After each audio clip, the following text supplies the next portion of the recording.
Capítulo 14 Níveis evolutivos e tipos biológicos.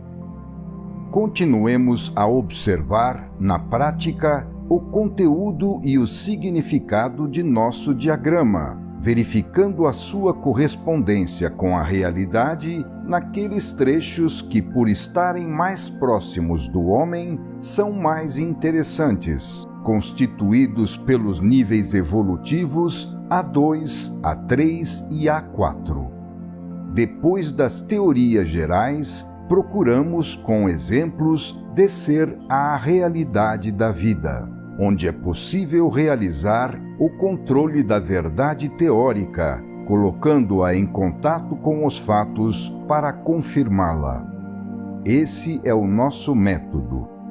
Observemos, então, as diferentes condutas que o ser, conforme a respectiva forma mental de cada um dos planos de vida, assume nos níveis A2, A3 ou A4. Como já vimos, cada nível tem o seu tipo de ética, em função da qual varia a maneira particular de se conceber as coisas. Já estudamos esse fenômeno relativamente ao conceito de justiça. Vamos agora examiná-lo em relação à maneira pela qual são concebidos dois fatos fundamentais de nossa vida: o problema econômico e o problema religioso. Logicamente, com a evolução de um nível biológico a outro superior, mudam não só a respectiva ética, mas também a forma mental, transformando-se com isso a visão das coisas e o respectivo comportamento. Só assim será possível não apenas compreender a razão pela qual o comportamento, na prática, toma a forma que observamos, mas também ver o que está por trás das aparências, feitas mais para enganar do que para esclarecer. Veremos os conceitos de sistema e antissistema, aparentemente tão longínquos do nosso mundo, reaparecerem nele a cada passo, como realidade de fundo, sustentando e explicando os fatos na superfície com os quais nos deparamos. Procuramos, assim, abrir o caminho para que a teologia, a filosofia e a ética possam se tornar ciências positivas, passíveis de observação e experimentação, e não somente de abstração teórica. Vejamos o problema econômico. Assim como em cada um dos níveis A2, A3 e A4 existe uma ética diferente, há também uma correspondente maneira de encarar o problema econômico, que está relacionado aos recursos indispensáveis à vida e ao esforço necessário para procurá-los. Todos os seres necessitam dos meios indispensáveis para viver e têm, por isso, de lutar para buscá-los. Eis que também nos planos biológicos mais baixos já existem em estado de germe os primeiros elementos do mundo econômico. No plano A2 ocorre o trabalho para buscar aqueles meios, mas só em forma individualista e caótica. Aí não existe ainda nenhuma disciplina ou organização. Não atuam as leis econômicas, como oferta, troca, capital, previdência, etc. A evolução avança da desordem para a ordem. A economia do animal é de simplicidade máxima. A fera obedece ao estímulo provocado pela fome momento a momento e, assim impulsionada, movimenta-se automaticamente para procurar o alimento, agredindo outros animais. Uma vez saciado o estômago, Ela desconhece qualquer outro trabalho e não faz mais nada, permanecendo no ócio. A fera não economiza nem prevê o amanhã, desperdiçando tudo que não serve no momento. Além do esforço necessário para agarrar a presa, ela não faz mais nada. No seu estado primitivo de fera na floresta, tudo depende do impulso fundamental da vida, que quer continuar e, por isso, impele o ser a se movimentar na procura do que é necessário para ele atingir esse objetivo. De todo o restante, o ser nem sequer toma conhecimento, porque essa parte está fora do alcance da sua forma mental. No plano A3, ao qual pertence o homem atual, a ética e a estrutura econômica em vigor estão em evolução, constituindo uma fase de transformação do nível A2 para o nível A4, condição que explica o fato de se encontrarem nela elementos em contraste. Nos degraus inferiores, inicia-se a técnica da oferta e da procura, dando origem ao método da troca, que fica, porém, limitada apenas ao momento, sem alcançar os conceitos de previdência, capital e propriedade. Encontrando-se ainda na sua fase elementar, a propriedade é estabelecida pelo quanto se consegue agarrar com a própria força ou astúcia, identificando-se assim com a sua mais baixa fase de origem, constituída pela posse. Aqui, o ser está ainda no nível do roubo. Trata-se da ética dos indivíduos e povos primitivos. A sua economia é escravagista. A ideia de deveres e direitos através da colaboração social, com uma justa distribuição do esforço e proporcional compensação, está muito longe ainda, em estado de germe que ainda tem que nascer. Mesmo quando aparece escrita nas leis, a ideia é a ética econômica da fase primitiva, que muitas vezes continua vigorando na forma mental dominante, dizendo, abre aspas, porque eu sou o mais forte ou astuto e por isso o vencedor, é todo meu o direito de mandar e de possuir à vontade. Quem deve trabalhar não sou eu, o forte, mas sim o fraco, que por ter sido vencido tem que ser meu escravo, cabendo a mim, por isso, todo o direito de explorá-lo à vontade. O trabalho é coisa desprezível, que pertence apenas aos servos. Quem vale é somente o vencedor, sendo dele todos os direitos. Os outros não têm nenhum valor. Ao invés de direitos, eles têm apenas o dever de servir. Fecha aspas. Observemos quais são os resultados de tal tipo de ética.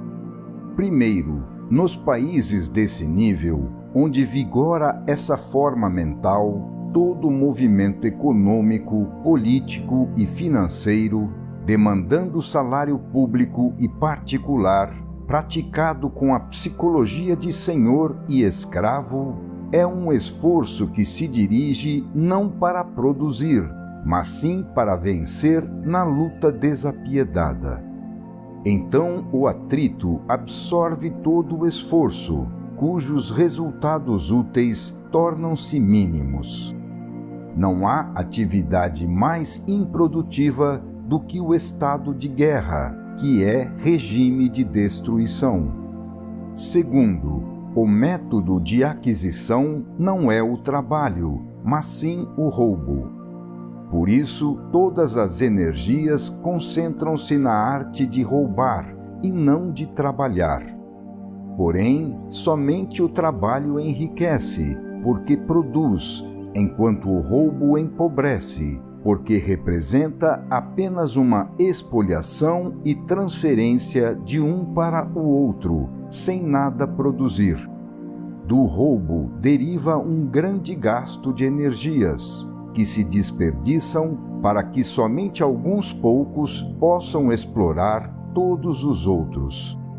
Não há geração de valores, mas apenas deslocamentos desses valores em favor dos que menos merecem possuí-los, porque o fazem apenas para sua egoística vantagem, atuando como um câncer que vive à custa do trabalho das células sadias. Os países que praticam esse método trabalham com prejuízo, numa atividade que é contraproducente, sendo por isso destinados à falência. Terceiro, nessa economia, o trabalho é explorado ao máximo, ficando o trabalhador espremido e esmagado. Capital e trabalho não são amigos com a finalidade de colaborar em benefício de ambos, mas sim inimigos em luta, com prejuízo para todos. Combater o patrão será aquilo que o operário mais cuidará de fazer. Esta será a sua atividade mais urgente, na qual ele concentrará o seu esforço, em vez de concentrá-lo no serviço. Nesse regime, é impossível organizar um trabalho sério e produzir uma obra bem feita. Que fruto pode dar uma recíproca má vontade com uma ação realizada à força, pela fome, amarrada à necessidade de arrancar dinheiro? É lógico, então, não apenas que de um lado a resposta do operário seja a má qualidade do produto, na qual ele descarrega a sua angústia, mas também que do outro lado o patrão queira pagar sempre menos por um trabalho cujo rendimento é cada vez menor. Desse modo, tudo vai piorando para todos. O resultado é a desvalorização da produção e o descrédito da indústria, cujo fruto cai em pedaços e termina num engano, porque vive somente de aparência. O trabalho apoiado em salários de fome produz artigos construídos para ficarem de pé somente até o momento da entrega ao comprador. Quarto, o princípio egoísta da exploração de tudo para a vantagem pessoal acaba roendo por dentro qualquer tentativa de organização. A economia tem, assim, que permanecer na sua fase primitiva de caos, onde tudo é subjugado à força no interesse de alguns exploradores, aos pés dos quais todos os outros têm que estar amarrados e ser constrangidos e usados na posição de servos. Quinto, assim tudo vai desmoronando, porque falta na construção a fundamental força coesiva da honestidade e da boa vontade. O resultado não pode ser senão um abaixamento geral do nível de vida, espalhando a completa miséria ao redor do jardim de poucos privilegiados, que não podem deixar de acabar, eles também, arruinados na derrocada de todos. Num tal regime, tudo tem que cair, porque tudo é mal feito, uma vez que quem pratica o método do egoísmo não toma cuidado senão daquilo que faz parte do seu egoísmo. Assim, todo o restante fica abandonado ou, caso desperte algum interesse, é destruído, o que, às vezes, se manifesta como desabafo do instinto de destruição, comum nos primitivos, cuja experiência animal pretérita ensinou para eles que se algo não faz parte do próprio eu, então constitui um inimigo perigoso, e por isso é bom destruí-lo. Para quem possui tal forma mental, as coisas dos outros interessam apenas enquanto podem ser furtadas ou desfrutadas para si. Nesse nível, tal como na floresta, não existe manutenção, espírito de conservação ou cuidado com as coisas. Assim, tudo se estraga rapidamente e tem que ser recuperado novamente com um novo trabalho, que por sua vez produz outro fruto mal elaborado, o qual será abandonado de novo e assim por diante, sendo o resultado estável final de tanto esforço apenas a instabilidade dos resultados de um trabalho contínuo e inútil. Ainda assim, o ser faz um trabalho útil neste plano. Trata-se não de receber o fruto do seu esforço, atingindo como resultado a elevação do nível de vida, benefício que tal biótipo não merece, mas sim de realizar o progresso que a sabedoria da vida exige de cada um em todos os níveis. E de fato, o ser vai aprendendo assim, à sua custa e com muitos sofrimentos, a superar tal método e sair da inconsciência do primitivo, até aprender a lição que lhe ensina a se conduzir com mais inteligência e, por conseguinte, com melhores resultados. E quando tais povos não querem aprender a lição, a vida os deixa serem dominados por outros povos, que já a conhecem e que assim, dominando-os, venham a lhes ensinar o que não aprenderam sozinhos. Este caso que observamos agora representa o extremo inferior do nível humano A3. Na história, na política e na indústria, não faltam exemplos de organizações de trabalho com base numa ética econômica mais inteligente e adiantada, que é tanto mais evoluída e por isso vantajosa, quanto mais consegue eliminar o atrito da luta e o respectivo desperdício de energias, passando da fase do caos à da ordem e colaboração.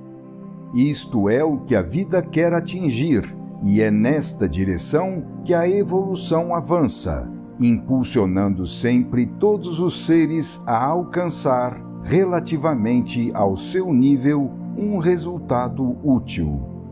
É assim que o ser do plano A3 vai se encaminhando para o plano A4. O processo é automático, pois ninguém gosta de desvantagens e sofrimentos, razão pela qual cada um está sempre pronto a evitá-los, tão logo chegue a compreender onde se encontra o erro a ser evitado, do qual deriva o dano. Muitos hoje não percebem o prejuízo porque esse prejuízo se encontra distante, escondido atrás da vantagem imediata. A função da dor, como já vimos, é acordar a inteligência, destruindo a ignorância, onde se encontra a origem do erro, que é, por sua vez, a causa da dor. Assim, na sabedoria da lei, a função da dor é destruir a dor. O trabalho útil que pertence ao homem do nível A3 é justamente aprender, com o seu próprio sofrimento, a se conduzir melhor para evitar a dor. Como já dissemos, o homem atual encontra-se numa fase de transição, na qual tem que ser realizado o trabalho de transformação do biótipo selvagem A2 no tipo superior A4.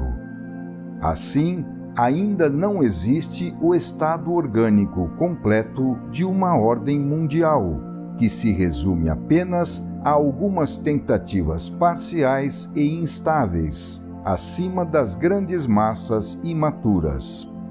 Existe, porém, o conceito dessa ordem a atingir, o qual, como todas as coisas ainda a serem realizadas no futuro, manifesta-se na forma de princípio ideal, que a realidade da vida repele hoje nos fatos e continuará repelindo enquanto o homem não amadurecer. Cabe a ele, com seu esforço e sofrimento, a tarefa de construir a nova ordem, na qual a vida poderá finalmente tornar-se aceitável para um ser civilizado. No plano A4, a selvagem economia de luta do plano A3 desaparece completamente. Neste nível, é eliminado o desperdício de energia que é causado pelo atrito entre os elementos componentes e que significa esforço máximo com rendimento mínimo. Então, o homem terá finalmente compreendido a imensa vantagem da colaboração pacífica numa organização de elementos especializados.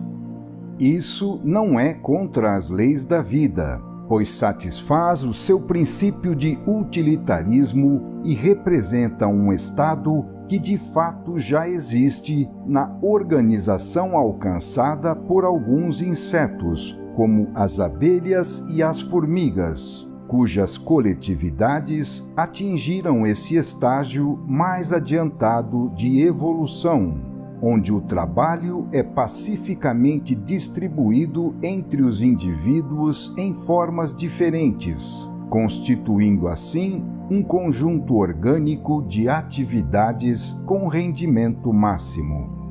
Nenhum desses pequenos seres pensa em explorar o outro como faria o homem. Se a natureza, neste caso, chegou a eliminar a perda pelo atrito, e se na sua sábia economia continuou praticando depois esse método até fixá-lo como instinto numa espécie, isso quer dizer, sem dúvida, que tal comportamento representa uma vantagem e um progresso, porque de outro modo a vida teria abandonado esse caminho e eliminado os seus resultados. Se a humanidade tarda a atingir o seu estado orgânico, é porque, nesse caso, trata-se de uma organicidade muito mais complexa, que requer bem mais inteligência e uma luta proporcional para construí-la, constituindo uma ordem mais difícil de ser alcançada. Não há dúvida, porém, que a evolução avança para o estado orgânico, representado pela ordem do sistema, o ponto final da grande caminhada, do qual todos os seres estão cada vez mais se aproximando.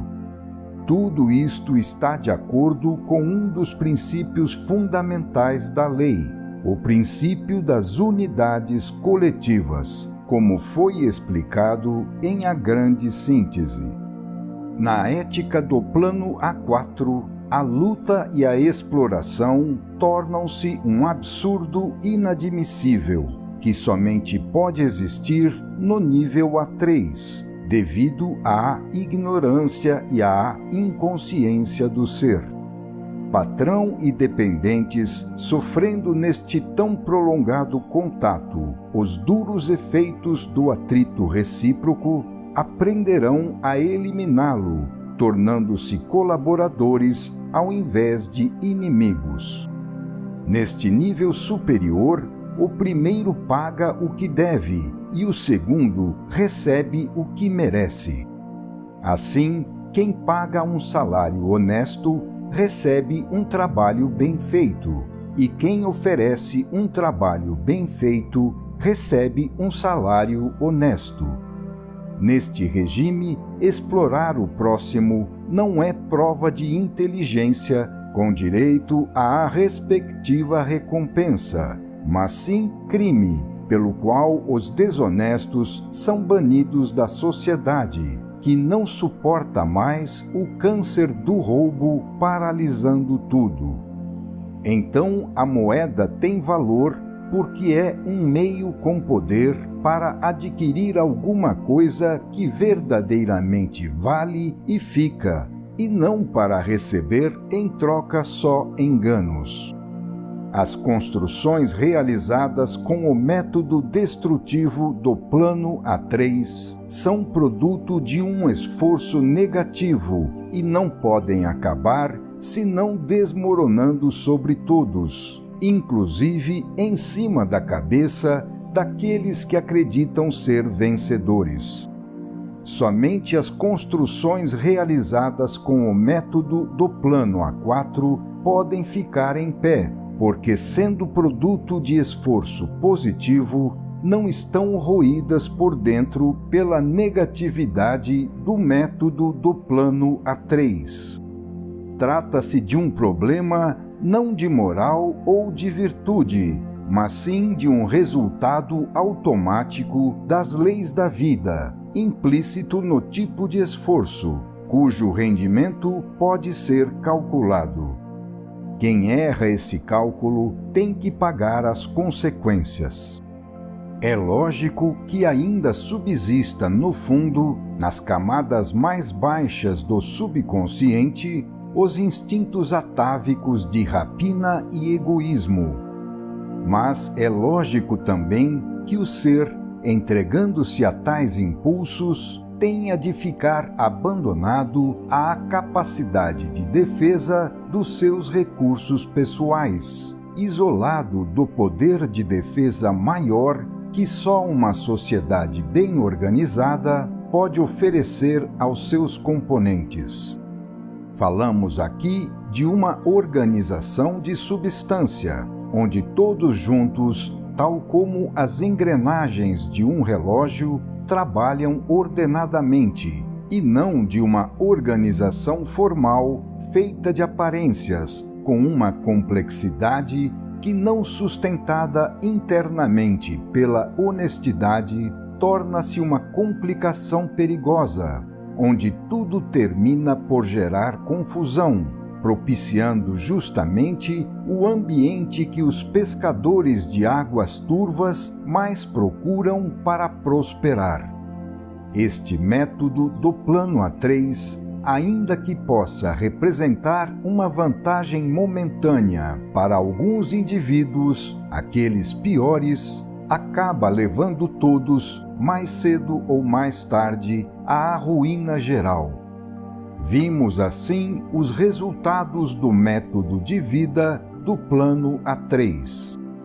Apresentamos agora, correspondentemente, os resultados completamente diferentes do método do plano A4 e do seu tipo de ética. Primeiro, o esforço não se desperdiça na luta. O rendimento dele, que no plano A3 é mínimo, torna-se máximo no plano A4. Isso corresponde ao que já dissemos sobre o caminho da evolução, no sentido de que ele se torna cada vez mais fácil quanto mais o ser, lutando, tenha subido.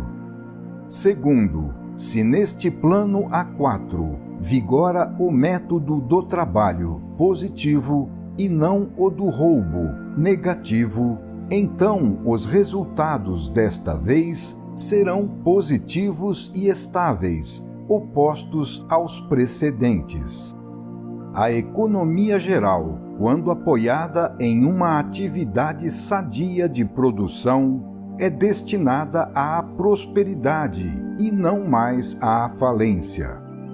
Tudo isto está implícito na própria natureza das leis econômicas, das quais este fundamental princípio de honestidade também faz parte, apesar de não ser levado em conta pelos economistas.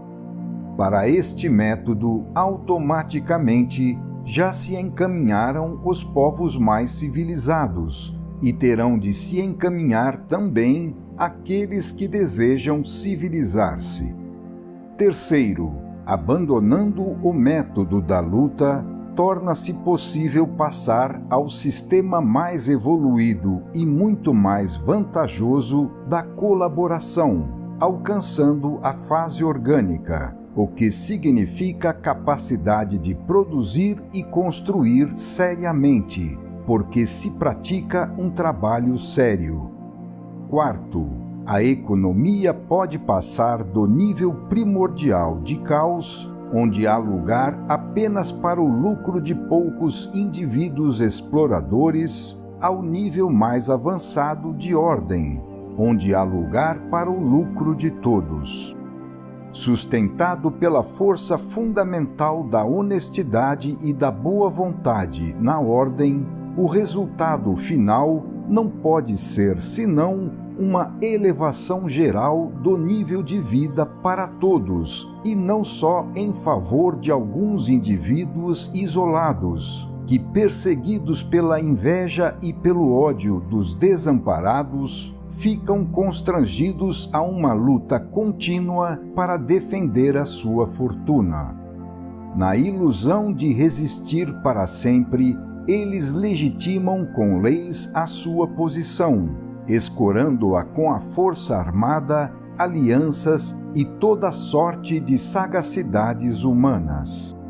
Nada, porém, pode evitar a chegada do dia em que o peso de tal negatividade biológica, antivital para a maioria, cuja sobrevivência é justamente a mais exigida pela natureza, torne-se grande demais e, tal como aconteceu na Revolução Francesa, faça desmoronar o castelo, cuja destruição se dará pelas próprias leis da vida, que, justas e dinâmicas, são inimigas de toda passividade anti-evolucionista.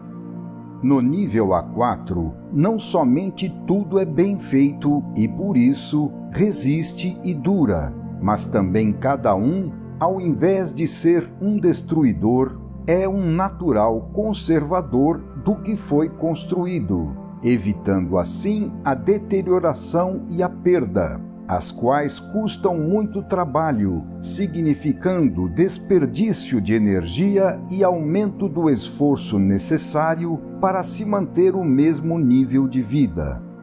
Tais perdas, no entanto, podem significar também, como no nível A3, onde poucos gostam de trabalhar mais, um abaixamento do nível de vida para todos, menos para alguns vencedores, constrangidos a viverem isolados nos seus ricos castelos, porque ao seu redor há somente o deserto da fome e a vergonha da miséria. No nível A4, desaparece também o método da desconfiança recíproca, produto do regime de luta, método que pesa sobre todos, porque implica um contínuo e custoso sistema de controle de todos contra todos. Nestas condições, tudo que a sociedade produz não só custa um enorme trabalho feito à força, mas também necessita de outro trabalho para se manter em pé a cada momento. Assim, ao invés de se estabelecer positivamente por um espontâneo impulso e vontade de realização, tudo se mantém, pelo contrário, negativamente, somente pelo medo de um dano que se procura evitar, tornando necessário a cada passo escorar tudo com uma pesada organização de controles.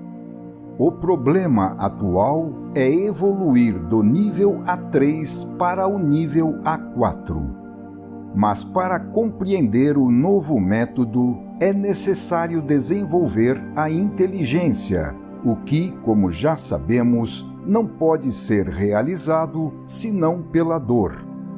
E providencialmente, porque o santo objetivo da vida é melhorar tudo através da evolução, o método vigente produz muitos sofrimentos.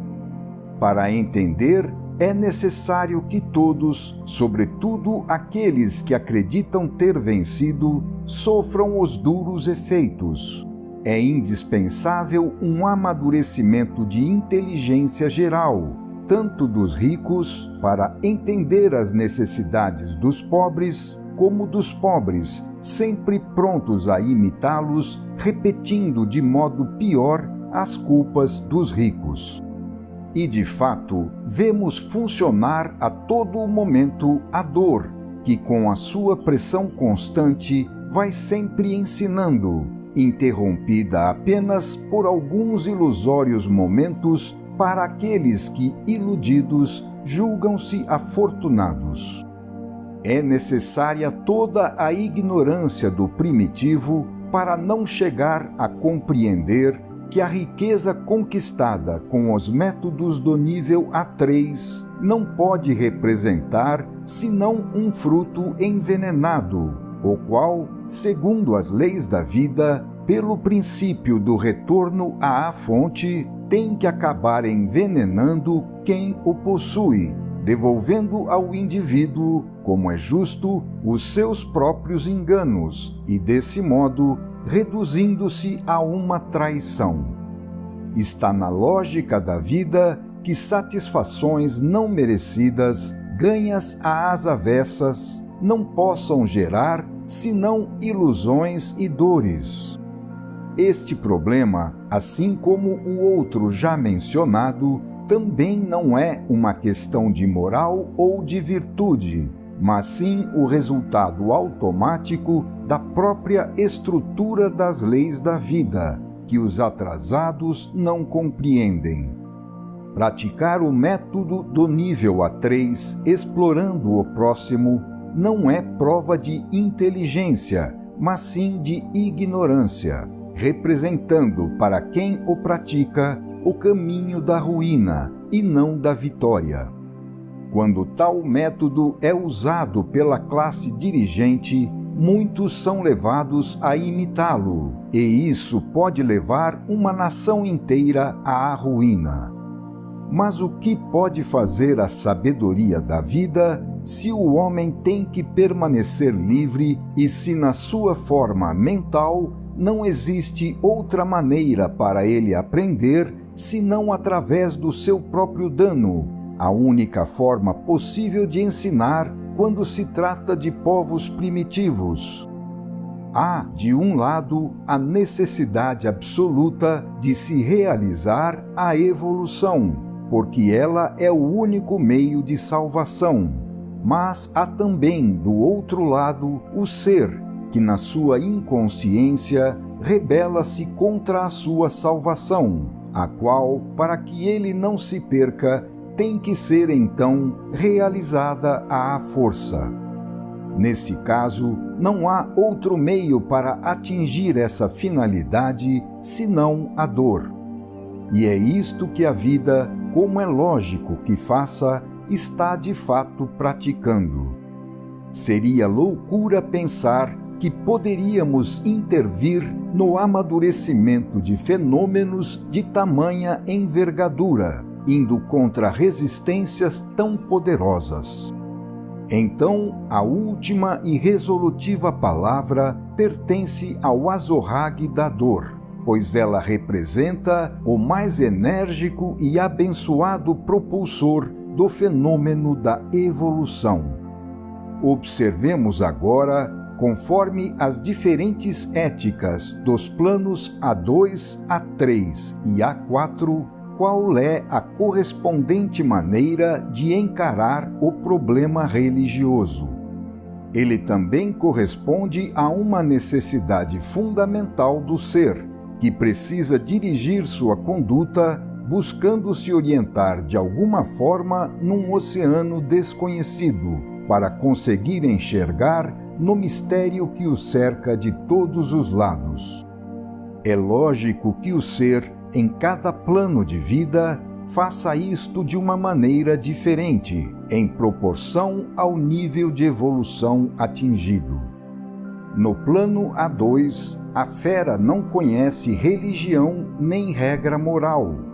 Nesse nível, tais problemas ainda não existem.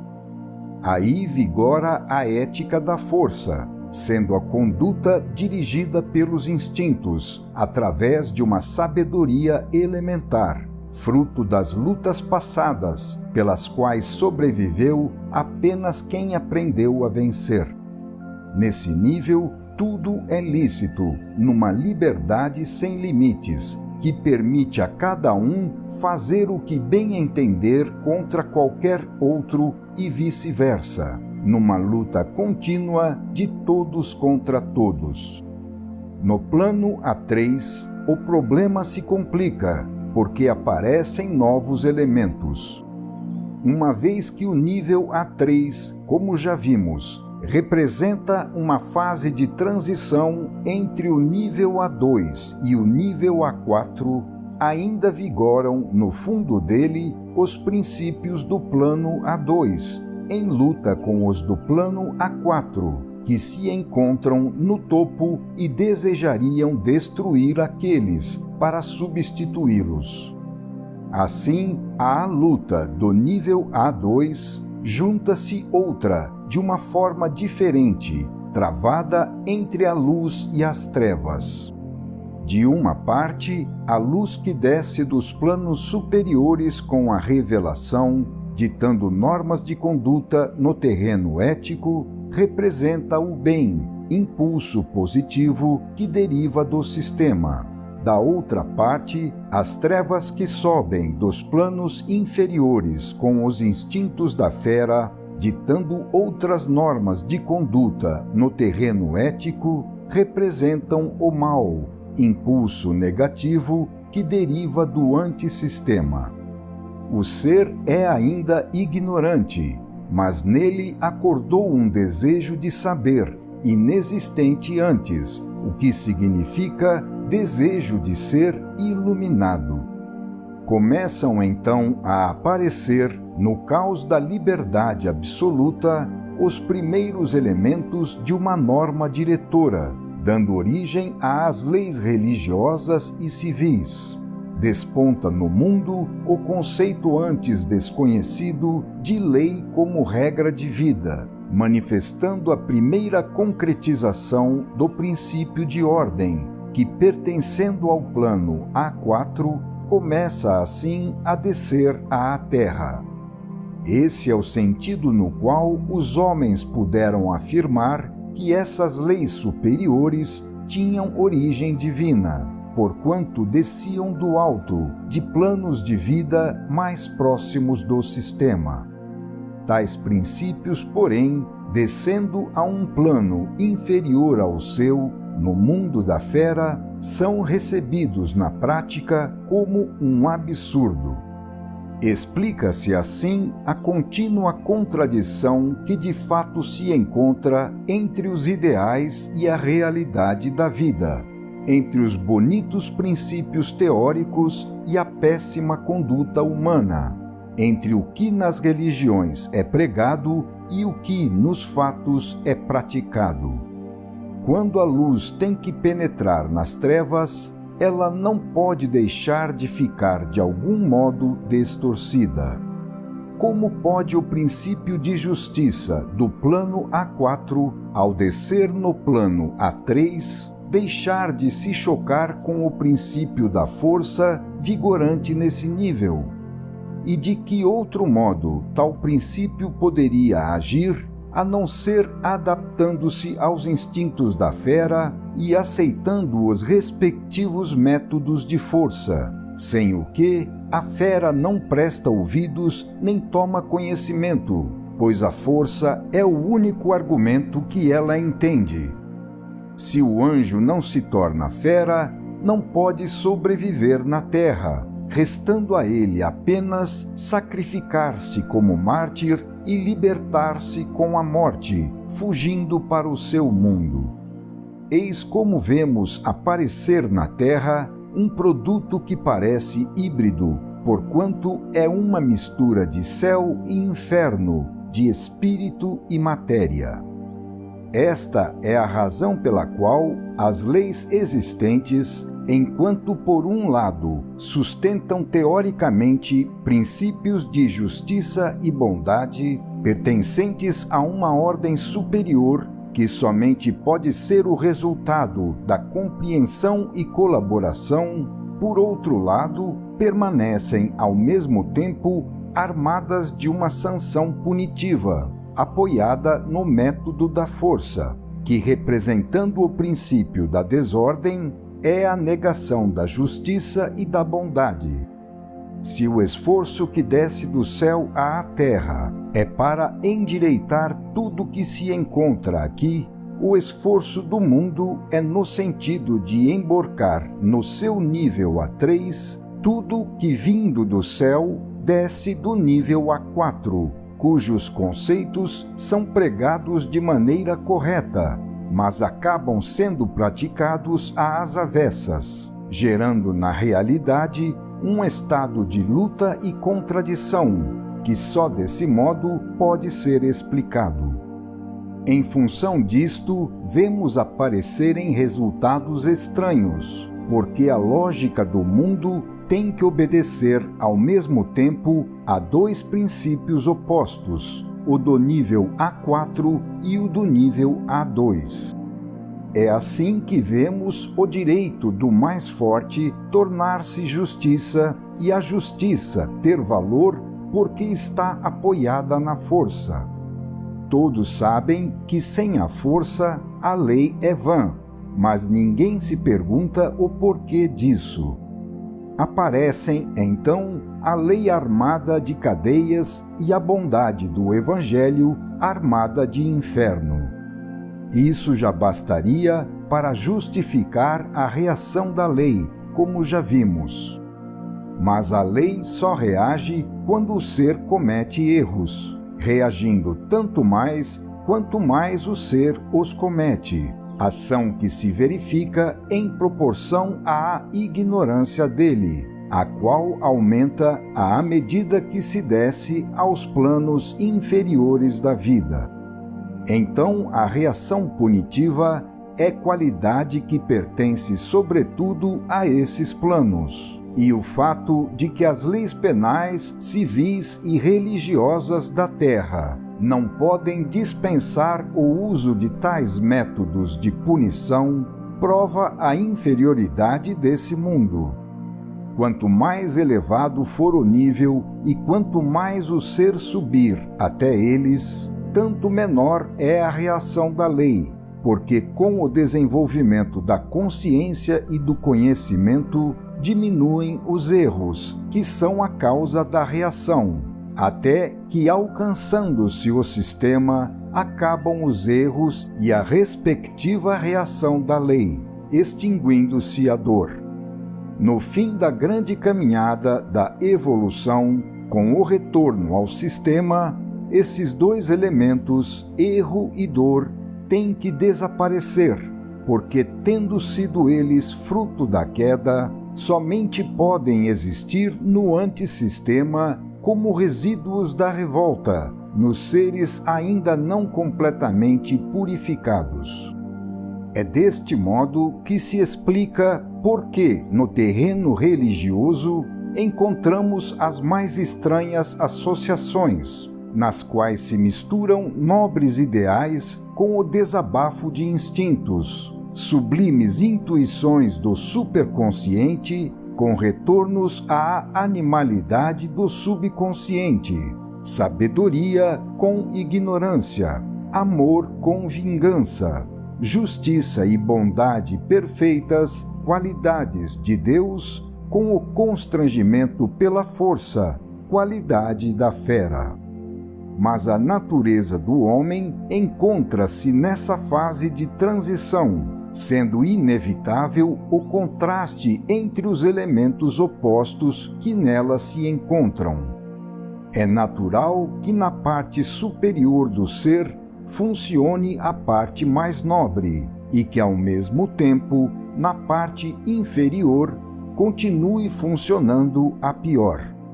Explica-se assim a contínua presença da ação subterrânea dos impulsos mais baixos, disfarçados na roupagem dos mais altos princípios.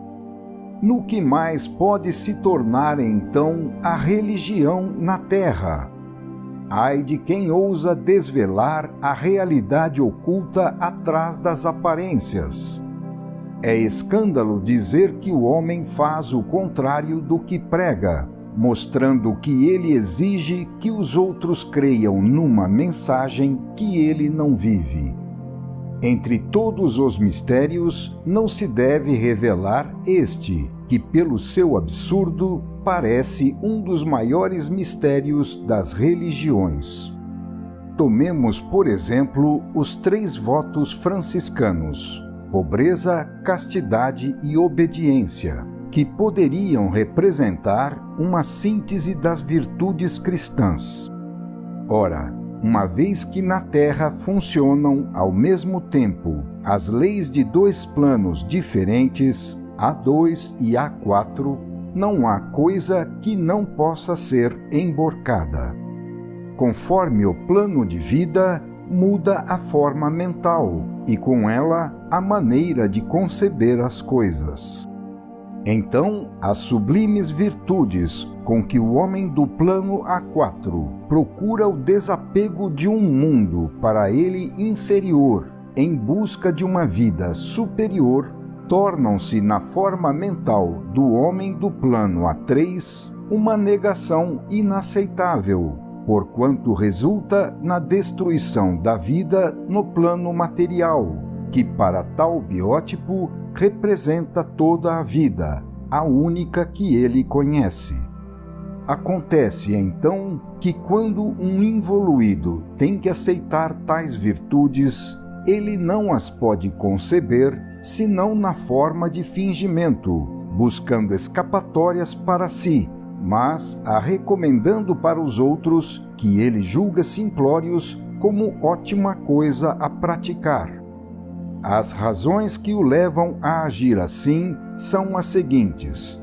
Primeiro, a pobreza nos outros significa mais espaço livre e menos rivais para a sua própria riqueza. Quanto mais os outros renunciam, tanto mais ele poderá enriquecer. Segundo, a castidade dos outros significa muitos competidores a menos na luta sexual. Quanto mais os outros são virtuosos, tanto mais ele poderá se satisfazer. Terceiro, a obediência dos outros significa o próprio domínio sobre eles. Quanto mais os outros se submetem, tanto mais ele poderá mandar. Esse raciocínio, feito sem querer, é o produto de um íntimo trabalho do subconsciente, constituindo o resultado inevitável do regime de luta vigente. Assim, a vida atinge uma conciliação entre opostos, estabelecendo um acordo entre o homem do plano A4 e o homem do plano A3.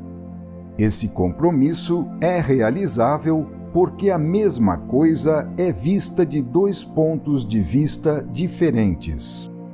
Podemos, dessa forma, compreender a contradição, que de outro modo permanece inexplicável.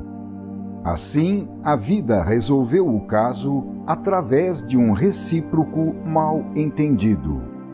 O que, na realidade, continua sempre vigorando no fundo da vida humana é a lei da luta pela vida. Assim, tão logo uma religião toma forma concreta na Terra, ela não pode deixar de cair sob essa lei, porque ela entra no domínio da matéria e passa então a representar posições conquistadas de ataque e defesa nessa luta, condição que em tal mundo, para o indivíduo, é fundamental manter.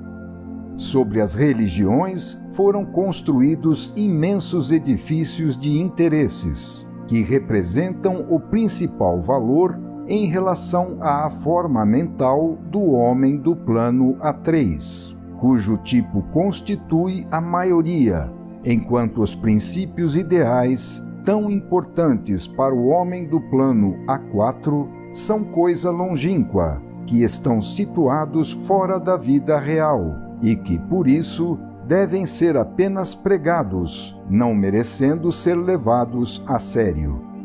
A realidade é a matéria e o espírito é um sonho. O homem espiritual é um utopista que se perde no imponderável. Essa é a forma mental do biótipo terrestre, com a qual ele vê e julga. Mas quem pode pensar com um cérebro diferente daquele que possui? Para realizar mudanças na natureza da personalidade, são necessários centenas de séculos de experimentação e assimilação.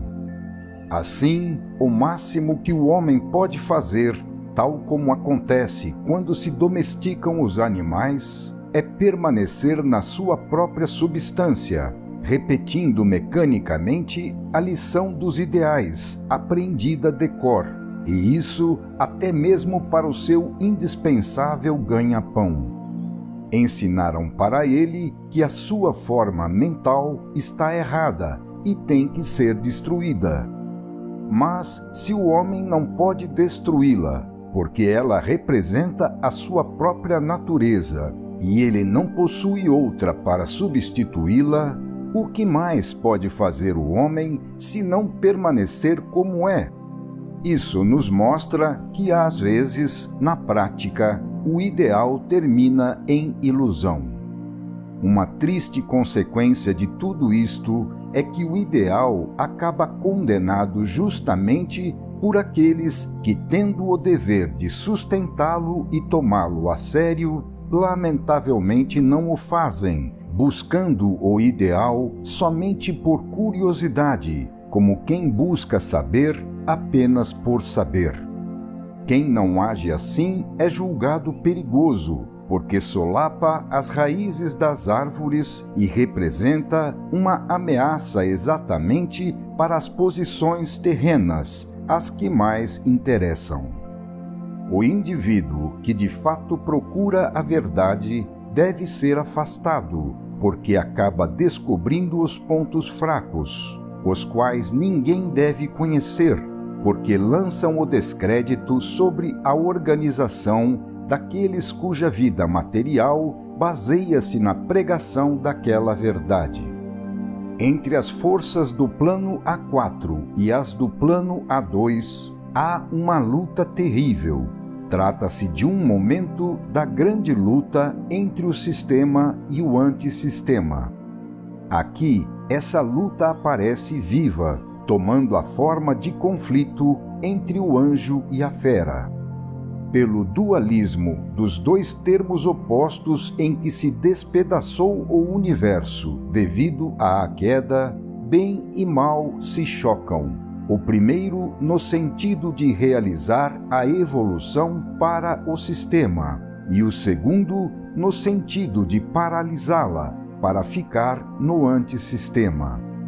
Tudo isso não é mais teoria agora, porque não podemos deixar de ver nosso mundo funcionando assim, nem de viver as respectivas consequências, uma vez que estamos todos mergulhados nesta luta e sofremos pelo atrito derivado do choque entre estes dois termos opostos. O novo vindo do sistema, que busca destruir o velho para substituí-lo, e o velho vindo do antissistema, que resiste porque não quer morrer.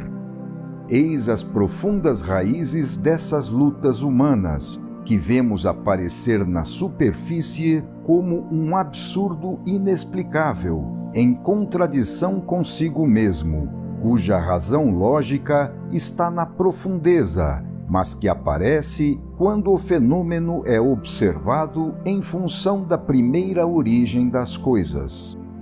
Então é lógico que na Terra, situada no plano A3, os interesses materiais sejam a verdadeira pedra de toque da importância dos ideais, nos quais tais interesses se alicerçam para se justificar. Foi assim que surgiu a Santa Inquisição, pois uma organização terrena via-se ameaçada pela heresia, consequência de princípios teóricos que por si só não interessariam senão a poucos pensadores. A forma mental do biótipo A3 é indiferente a estas questões superiores, porém muito sensível aos problemas inferiores do seu mundo terreno. Assistimos assim a esse estranho abraço entre céu e terra.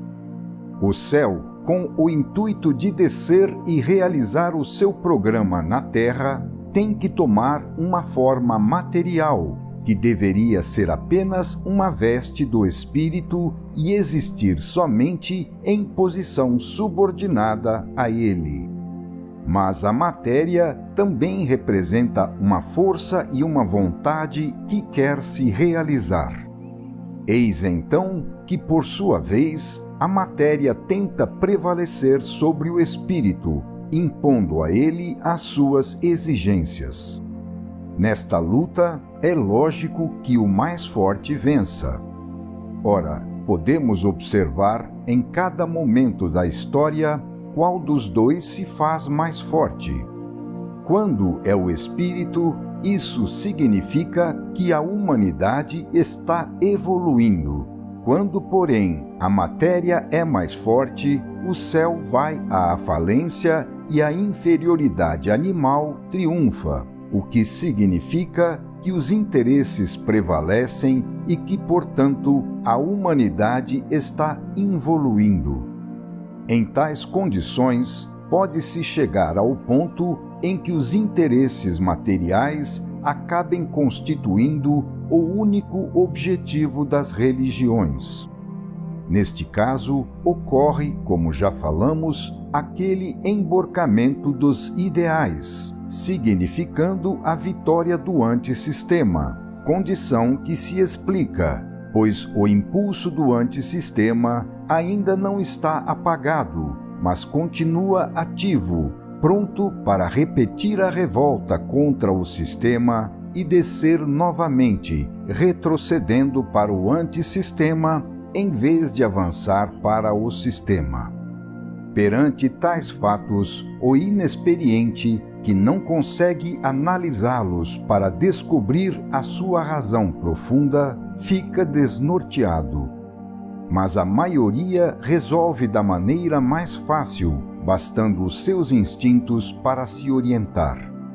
Não se deixando envolver em tais problemas, nem se preocupando com eles, a grande massa vive levianamente na superfície, sem pensar.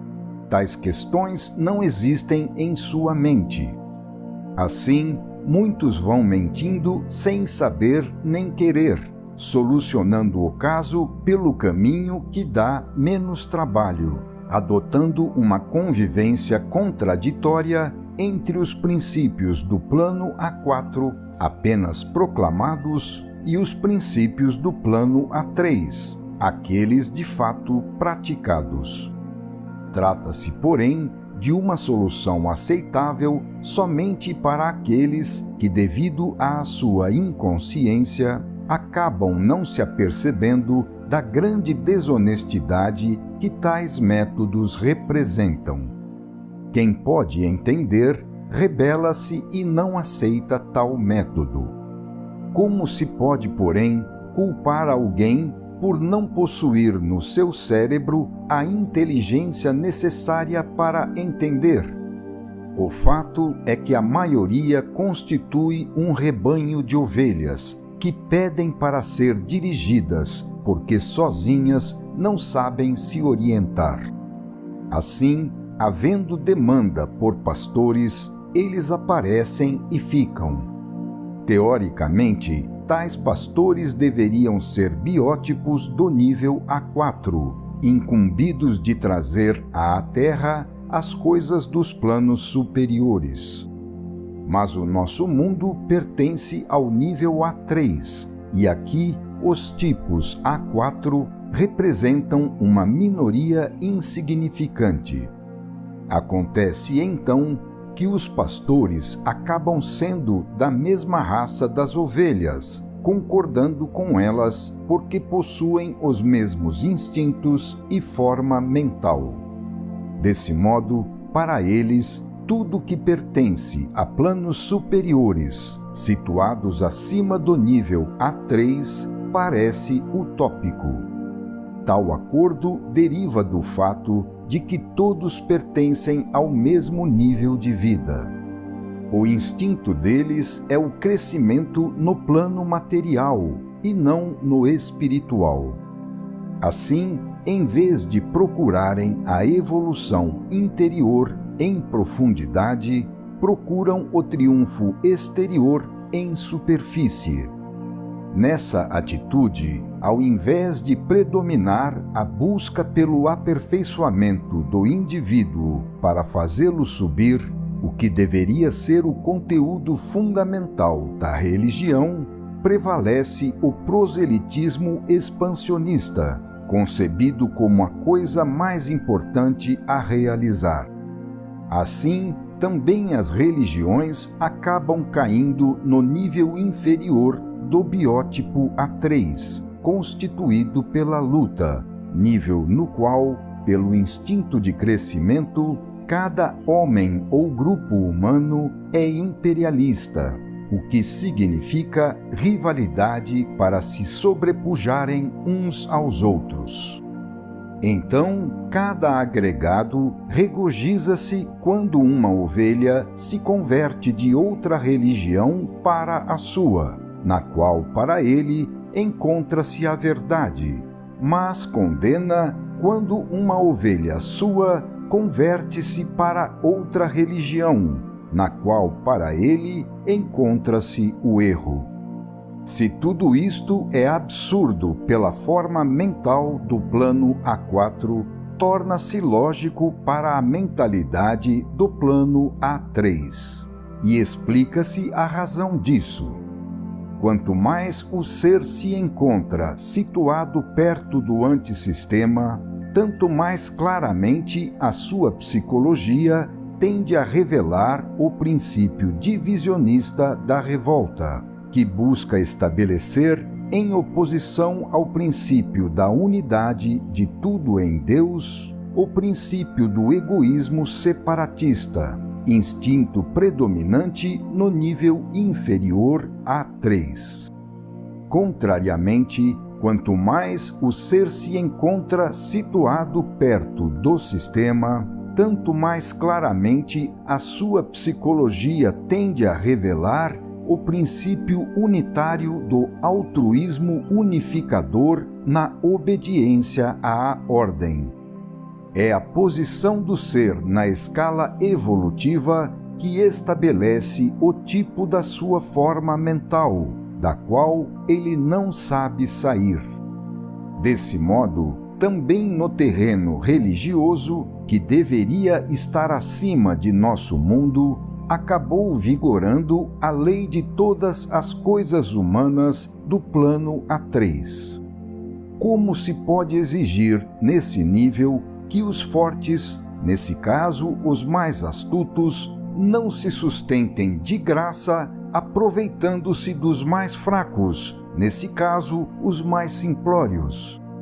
Se estamos na terra e não no céu, como podem os seres daqui usar outra lei que não seja aquela escrita com os instintos na sua forma mental? A prova de tudo isso está no fato de que, quando excepcionalmente o biótipo A4 aparece na Terra, ele acaba sendo liquidado. Aqui, a maior parte do material de construção é do tipo A3, sendo esse o único material disponível para se construir.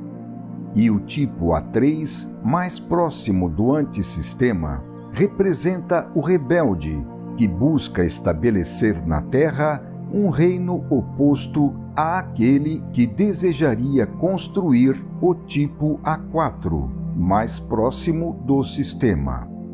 Por isso, Cristo falou da irredutível inimizade entre ele e o mundo.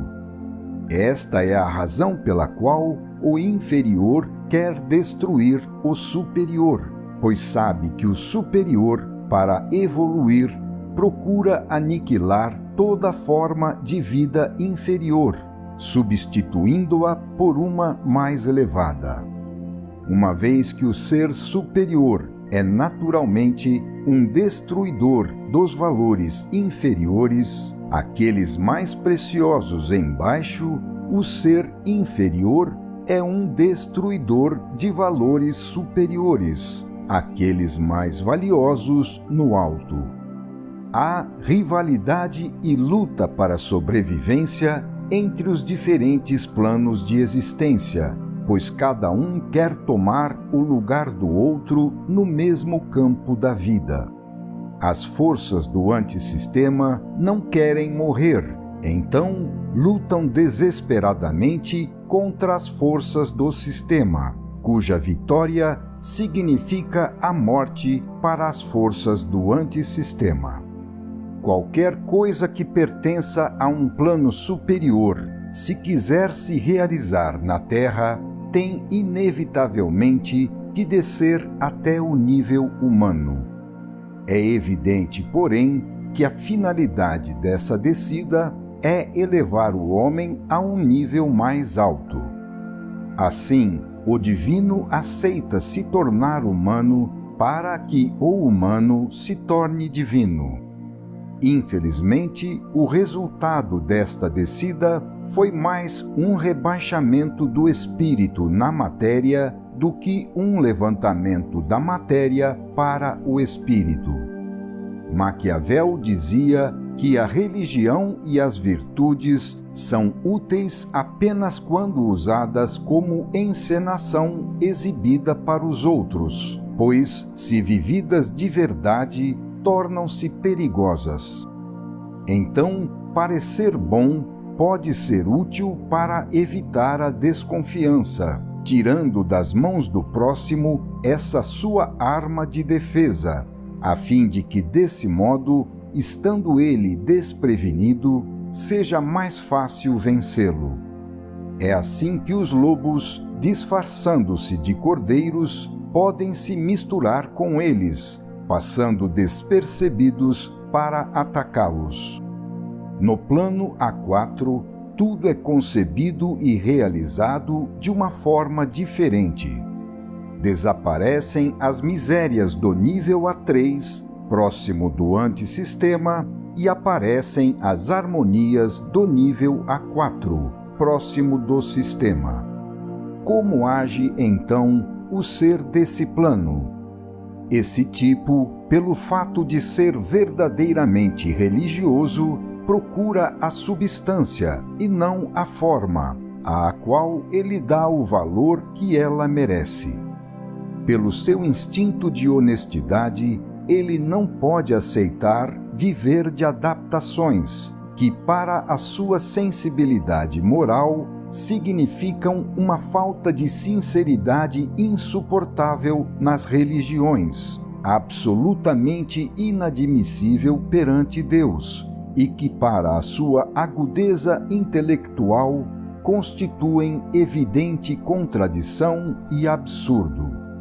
Pelo fato de querer levar a religião a sério para vivê-la de fato, o que pode significar um duro trabalho, ele precisa conhecer não só as razões que justificam tal esforço, mas também os princípios dos quais a sua conduta tem que ser a consequência. Por isso, não é possível para ele aceitar tudo só por fé cega, que pode não levar às mesmas conclusões quando as mencionadas adaptações já providenciaram as necessárias escapatórias e se tornar assim uma opção fácil. O biótipo do plano A4 não pode ficar cristalizado em nenhum tipo de formalismo, que através da repetição consuetudinária oferece ao tipo A3 a vantagem de poupar todo o trabalho espiritual, adormecendo a sua alma numa prática mecânica estéril. O tipo do plano A3 pode desejar e procurar trabalhar o menos possível para ganhar o céu, mas isso não é admissível para o tipo do plano A4. Lá onde o tipo A3 nada percebe e se cansa, o tipo A4 vibra, faminto e insaciável, procurando cada vez mais fundo a verdade. Ele faz pesquisas para conhecer coisas que as religiões, por ignorá-las, não sabem lhe explicar. Trata-se de questões que ele tem necessidade de compreender, porque são a base da vida, mas cuja compreensão não interessa às religiões, que em vez de resolver tão fundamentais problemas, prefere eliminá-los com o método do mistério. O tipo do plano A4 quer viver os princípios e, para vivê-los, tem absoluta necessidade de os ter compreendido. Ora, isso não interessa a quem, pretendendo realizar outro objetivo, não se preocupa em viver aqueles princípios. O método da fé cega está feito sob medida para o homem A3, que, não possuindo inteligência para compreender, nem vontade para fazer esforços ascensionais, fica satisfeito na sua ignorância. Trata-se de dois diferentes tipos de forma mental, da qual tudo depende. O homem do plano A3 concebe em função do seu mundo terreno, sendo esse o seu ponto de referência, em relação ao qual ele vive. O homem do plano A4 concebe em função do seu mundo superterreno, sendo esse o seu ponto de referência, em relação ao qual ele vive. Para o tipo A3, tem muita importância, quando esse é o seu desejo, a sua conversão de uma religião para outra, processo no qual ele muda apenas de forma, que constitui a verdade para ele, sem se preocupar com a substância, da qual procura se afastar. O fato de se converter não pode mudar o tipo de personalidade, que continua como anteriormente. Para o tipo A4, pouco adianta mudar de forma, quando em todas elas falta a coisa mais importante, a substância, que consiste em querer viver os princípios. O que pode fazer então o homem do plano A4? É impossível para ele aceitar os métodos do mundo, construídos pelo homem A3, que sabe adaptá-los a si próprio e desejaria fazê-los valer para todos. Assim, expelido do mundo, não resta ao homem A4 outra solução senão ficar sozinho com Deus, que pode entendê-lo. Eis então que, ao lado das religiões oficiais, feitas de práticas mecânicas adaptadas ao gosto das multidões e esvaziadas de espiritualidade, ficam acesas somente algumas fagulhas isoladas, onde o espírito encontra refúgio.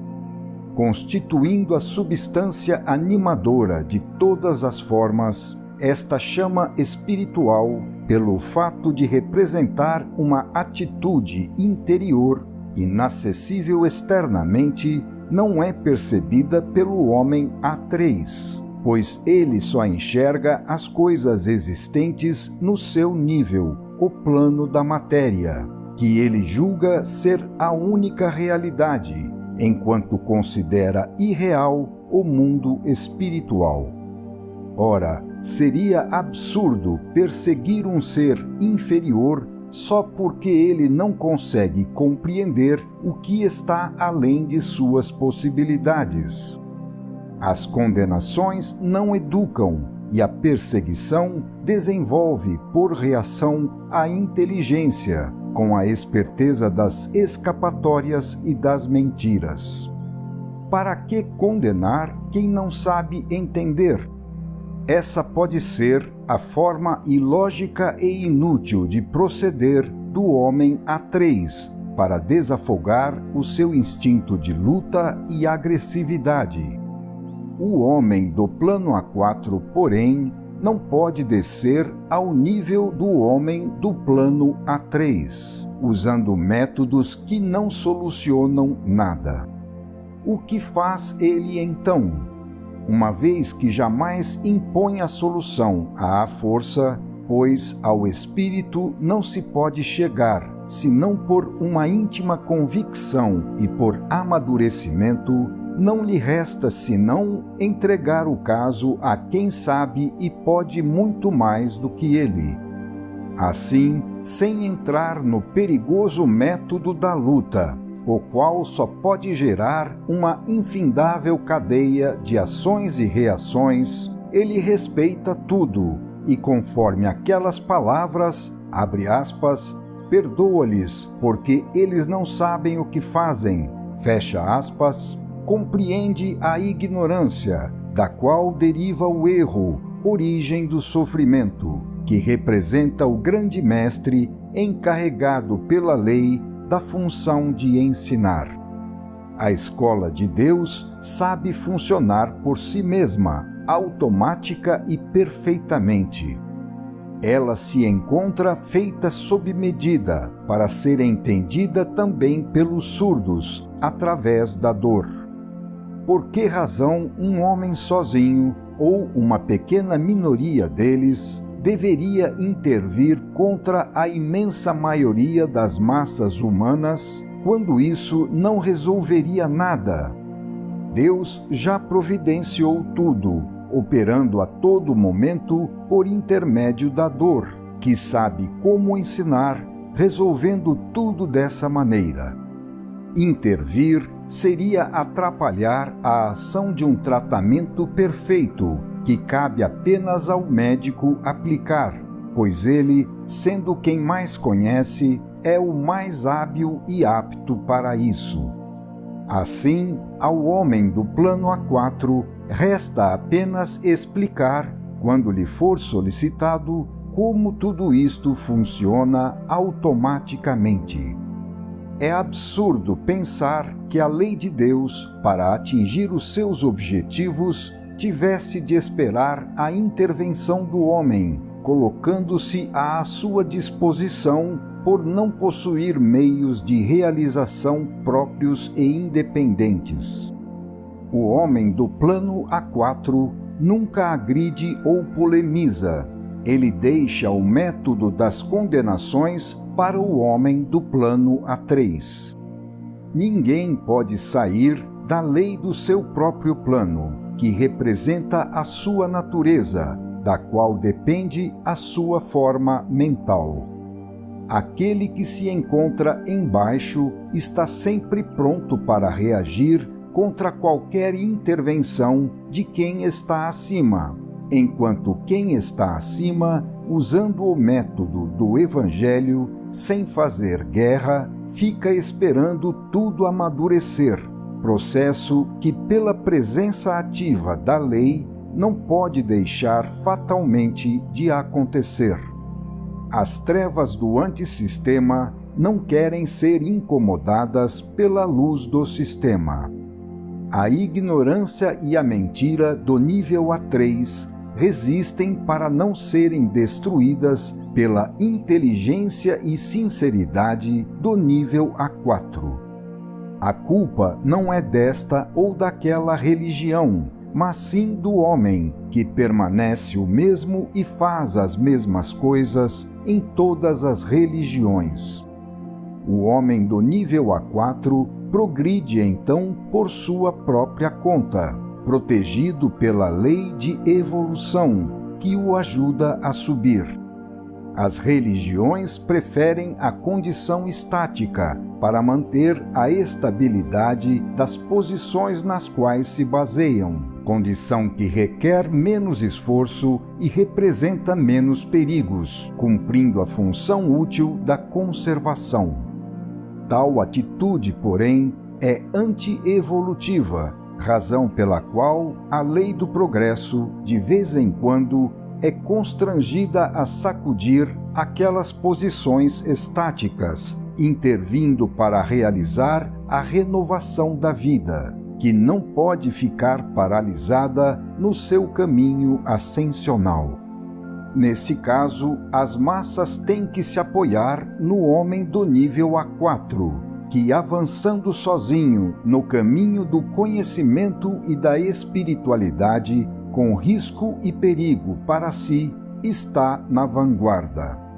Sendo dinâmico e criador, ele não pode ficar imóvel, apegado ao passado para não arriscar, mas tem que trabalhar, arrastado pela paixão da espiritualidade, avançando pela ousadia da ascensão com a coragem do pioneiro.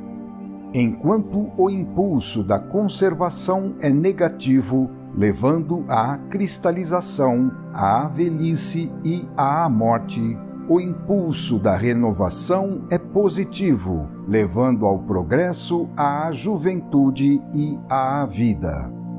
Pela estrutura geral do processo involutivo-evolutivo, sabemos que as forças da lei impulsionam na direção positiva, o que garante o sucesso dos que trabalham nesse sentido e a falência dos que trabalham no sentido oposto.